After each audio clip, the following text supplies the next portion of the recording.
Sans les musulmans et sans l'islam, les juifs n'existeraient peut-être plus aujourd'hui. Je t'explique comment ça s'est passé.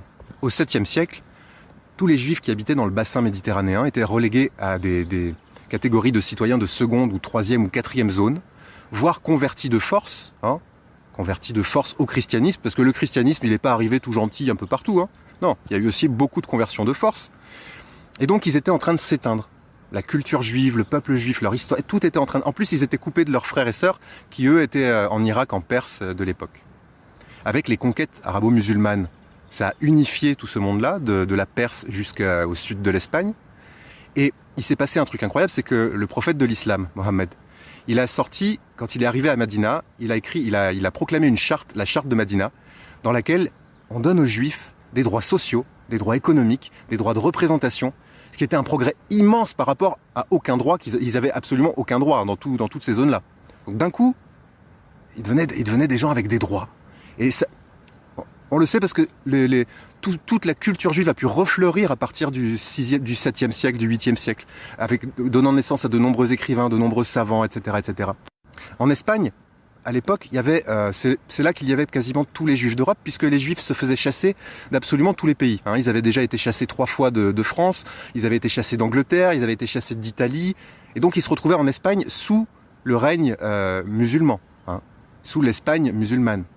Et en Espagne musulmane, on leur donnait un statut, on leur donnait des droits, naninana. Alors tu vas me dire, oui, mais c'est quand même un petit peu moins de droits que les... Oui, c'est peut-être un peu moins de droits que les autres. Sauf que les autres, eux, ils n'hésitaient pas à faire ce qu'on allait faire plus tard avec les natifs américains, c'est-à-dire kidnapper leurs enfants pour les convertir de force. Sous régime musulman, ça n'arrivait pas. Ils ont enfin pu se sentir en paix.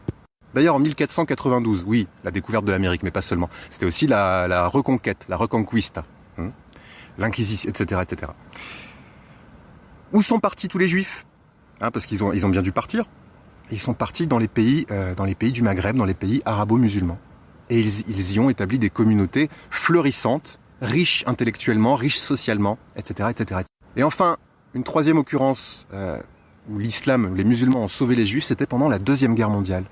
Parce que non seulement dans les pays arabo-musulmans du sud de la Méditerranée, mais également dans les pays comme le Kosovo, comme l'Albanie, etc., où il y avait des musulmans et des communautés juives, les musulmans de tous ces pays-là ont pris la décision de ne jamais livrer un seul juif aux nazis. Jamais. Et il n'y en a aucun qui l'a fait. Ils ont fabriqué des faux papiers pour leur donner des fausses identités, etc., etc., etc. Et on estime qu'il y a à peu près 200 000 juifs qui ont été sauvés par les musulmans à cette époque-là. Vous pouvez trouver toutes ces informations en recherchant ce bonhomme David Wasserstein, How Islam Saves the Jews, comment l'islam a sauvé les juifs. Voilà, tu vois, et c'est pas écrit par un musulman, c'est écrit par un juif. Sinon, j'espère que vous allez bien et je vous souhaite une excellente journée. Salut, est-ce que tu sais que sans les musulmans et sans l'islam,